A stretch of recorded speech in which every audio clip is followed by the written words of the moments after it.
రైతు బంధు అడిగితే చెప్పుతోని కొట్టమన్న కోమటిరెడ్డి గారి అహంకారానికి ఓటుతో వేటు వేయండి, ఓటు అనే చెప్పుతో నిలదీయండి, గట్టిగా కొట్టండి అనే మాట విజ్ఞప్తి చేస్తా ఉన్నా.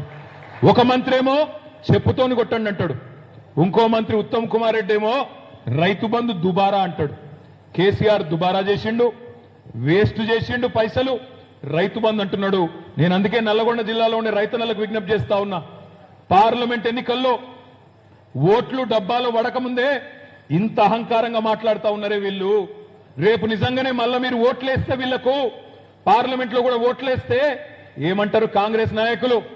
మేము రుణమాఫీ చేయకపోయినా, కరెంటు ఇయ్యకపోయినా, నీళ్లు ఇయ్యకపోయినా, పంటలు ఎండినా, కేఆర్ఎంబీకి నాగార్జున సాగర్ ను అప్పజెప్పినా, కేంద్ర ప్రభుత్వం చేతిలో మా జుట్టును పెట్టినా మా నల్లగొండ రైతులు మాకే ఓటేసిండ్రు కాబట్టి రైతు బంధు ఇయ్యకపోయినా పర్వాలేదు,